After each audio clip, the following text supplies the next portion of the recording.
Dear friends, warm greetings and welcome back to Love and Life, the channel that shares knowledge for holistic self-development through great books. There is a saying like this: a happy life is a chain of right choices. Every day, our brain must constantly decide or prepare to choose, from the smallest things like staying up late or getting up early, fast food or wholesome food, reading a book or playing a game, to larger choices like what we should do, how we should live, and who we should become. Yet many times in life, we know exactly what we should do. We even make commitments to change, but we still choose what leads to regret. We know we want to lose weight, but we cannot resist the hot pot and barbecue full of favorite dishes. We know we should sleep early, but we lose to the phone in our hand. We know delay is harmful, but we keep stalling and rush on the last day. Day after day, we are swept along and lose ourselves because of wrong choices. What power is controlling your behavior? Why is our will so weak? You may think it is because you lack discipline, self-control, or reason. But these are only surface reasons. If you want discipline and success and a fulfilled life, you cannot begin by forcing yourself to be rational or to be strong-willed, seen from the angle of countless daily choices over a lifetime. Happiness is simply choosing. It is the capacity to choose. The book Love and Life shares today is The Happiness Hypothesis by Jonathan Haidt, a renowned psychologist and major thinker who helped propose positive psychology. He will show you that the deep reason your will is weak and you lack the power to choose happiness is that inside you two psychological control systems run at the same time: the huge elephant and the small rider.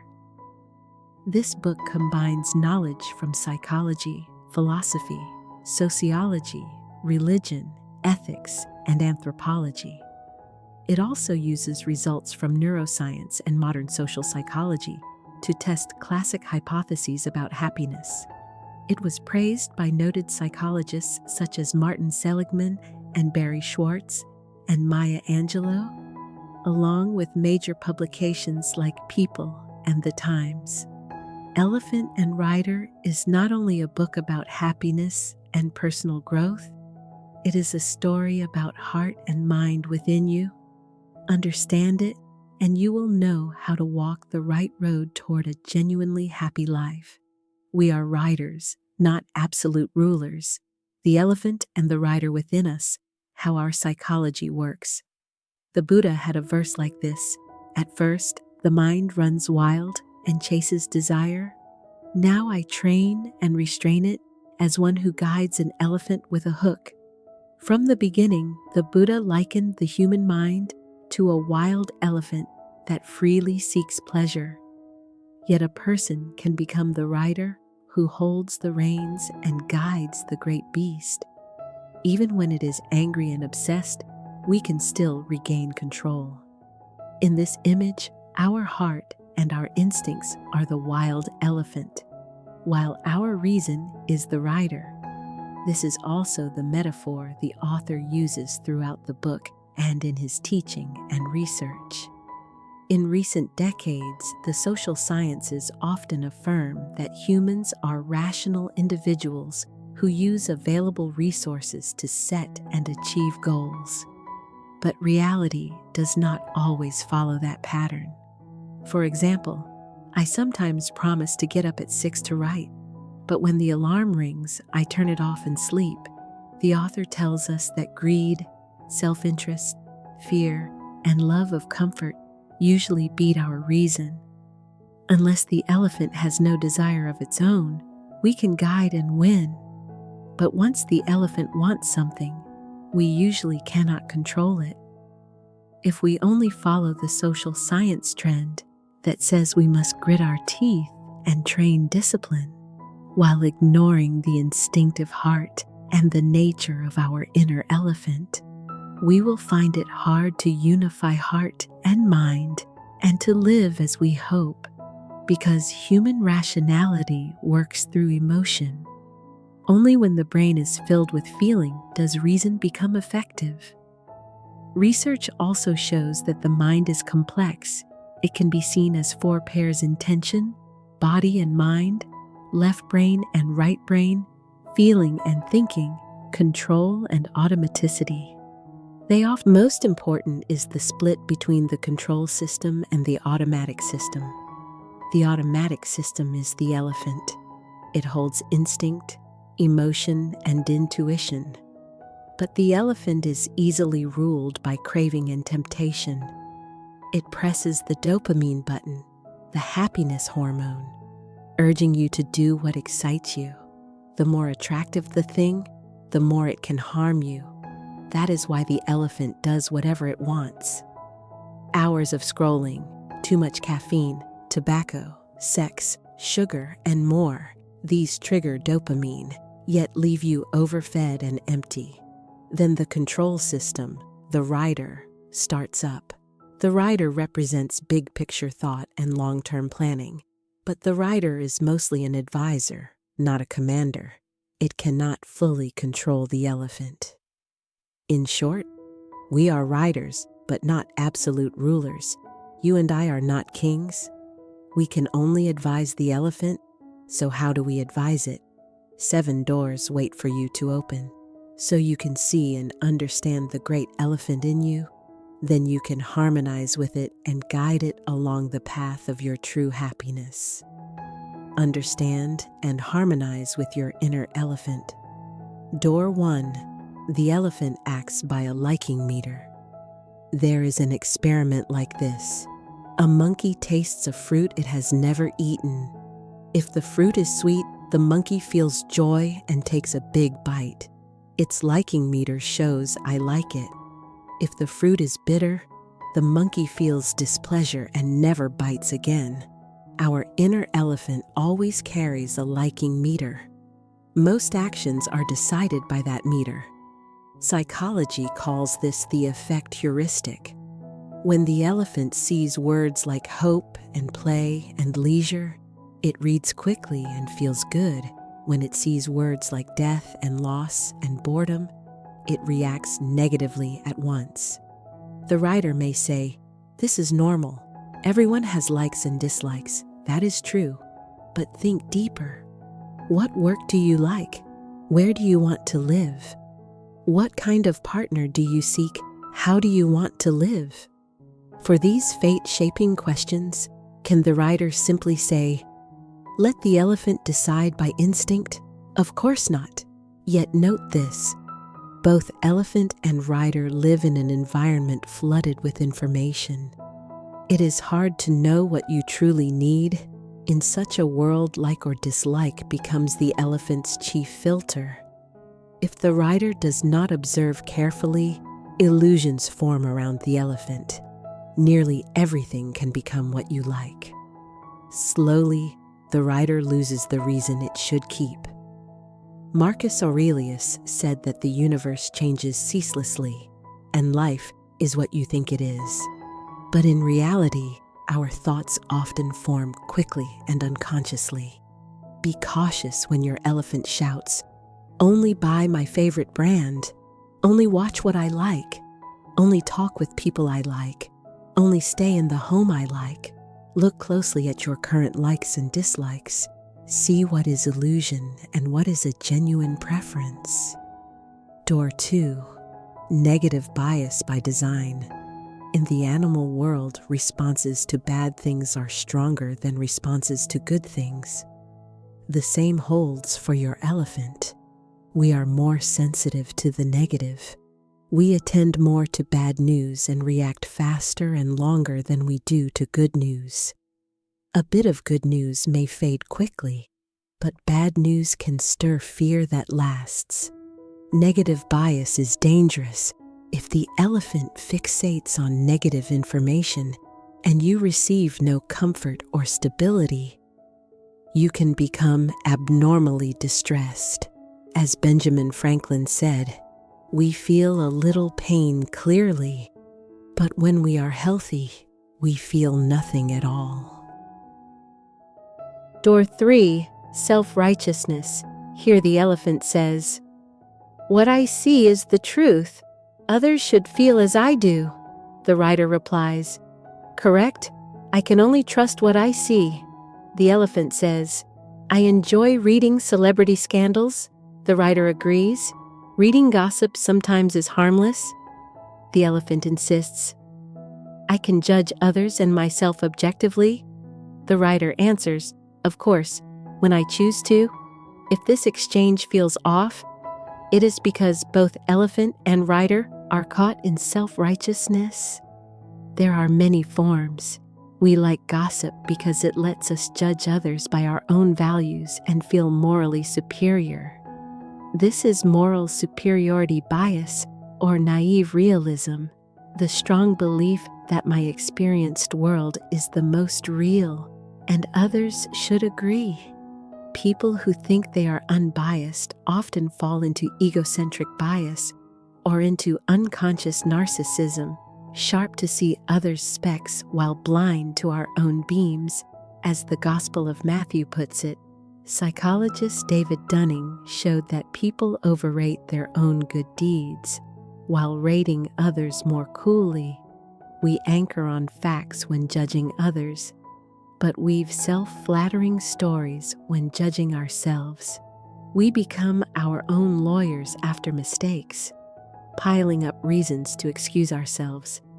These instincts can ruin cooperation because you will feel more deserving than others.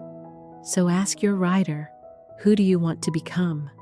Both elephant and rider must examine themselves by 3 principles. First, all people are equal. Second, my understanding shapes my world, but it may not be the truth. Third, open yourself to know yourself more clearly. Dr. 4, the elephant carries a hardwired rule, reciprocity. When someone treats us well, we wish to return the favor. But there is also a dark mirror, tit for tat, injury for injury, blood for blood. In every elephant, there is a strong moral emotion named fairness. So in stories, we hope the wicked are punished and the kind are blessed. From a psychology lens, reciprocity begins in our mimicry. With those we like, we unconsciously mirror their speech and gait and even thought.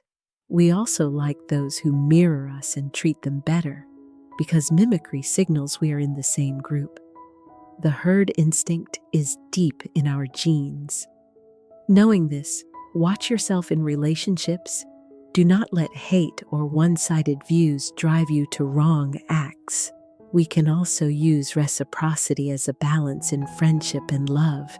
This balance must be even and moderate. Giving far too much or far too little at the start can harm a tie. Timely gifts and sincere help can raise a relationship. And remember the timeless counsel of Confucius: do not do to others what you do not want others to do to you. Door 5, greed and conspicuous consumption. You will see the elephant's craving return to the liking meter.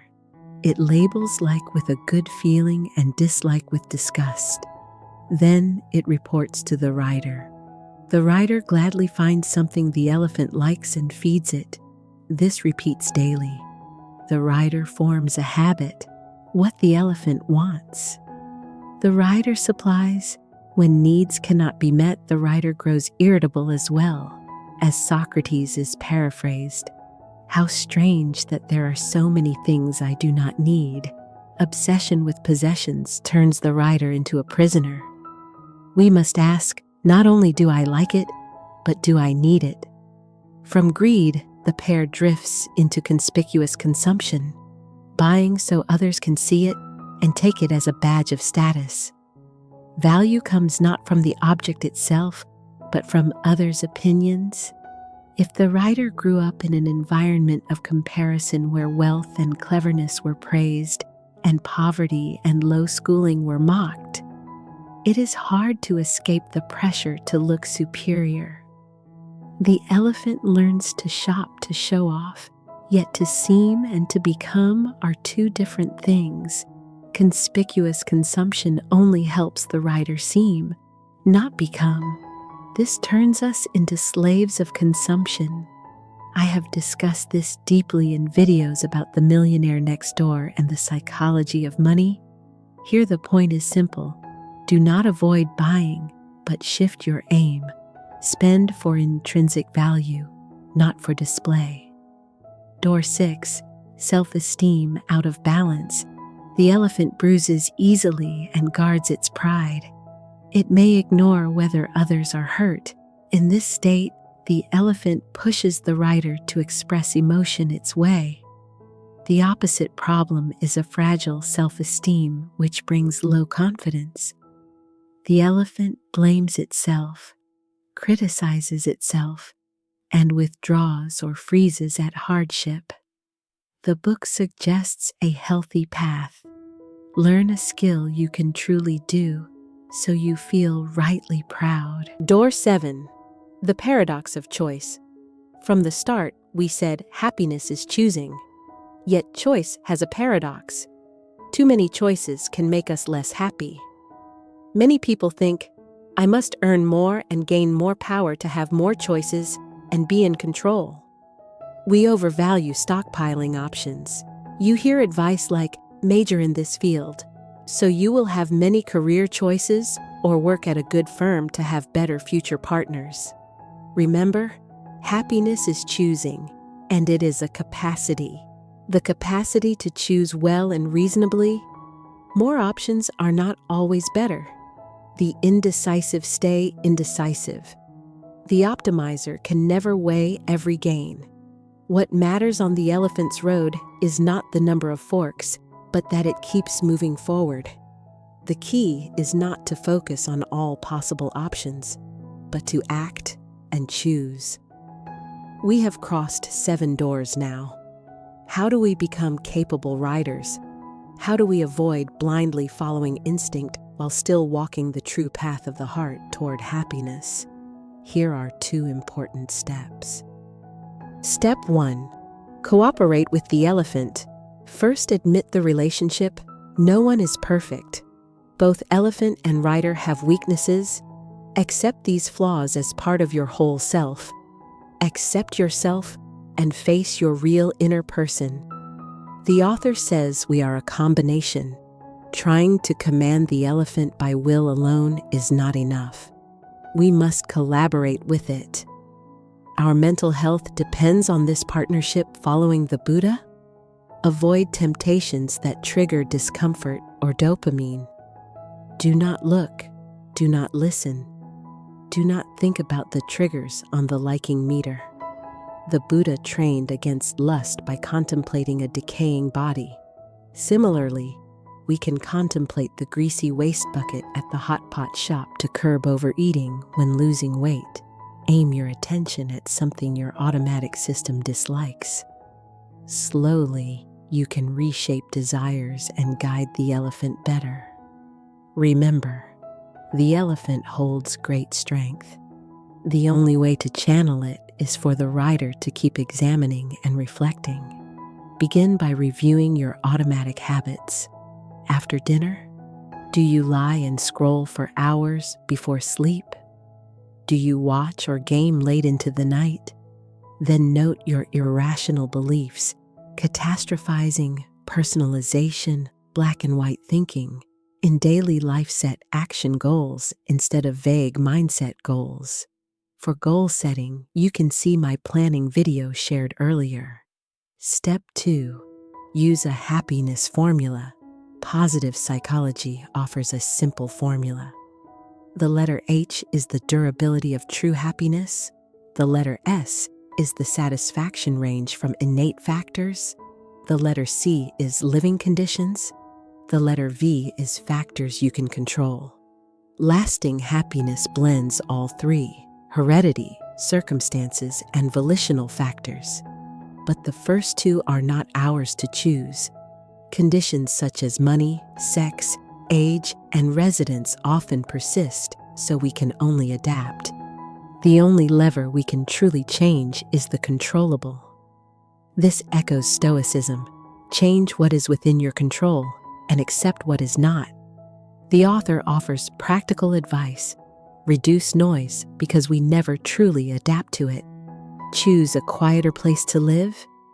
Cut commute time. Work a bit less for money. Own fewer things. Learn new knowledge. Try new experiences. Spend more time with family. Rest more.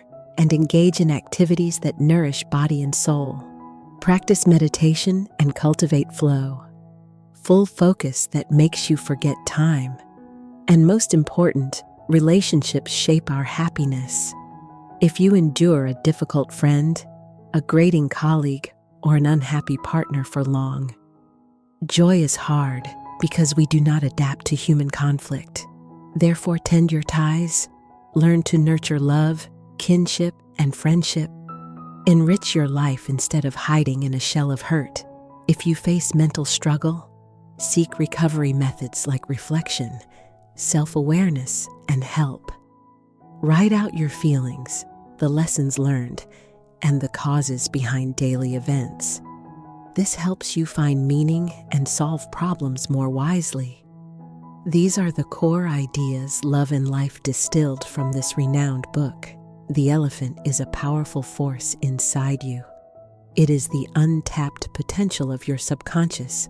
As the writer, do not be harsh with the elephant's nature. Befriend it so you can say, "Hello, my elephant. I see you. Let us talk about our future."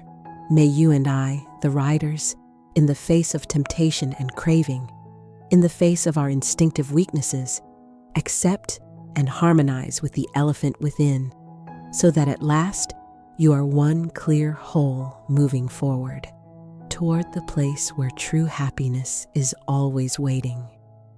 Thank you for listening. If you found this video helpful, please share it with those who need it. Give a like, subscribe, and turn on the bell to catch my newest weekly videos. Thank you again, and see you in the next videos.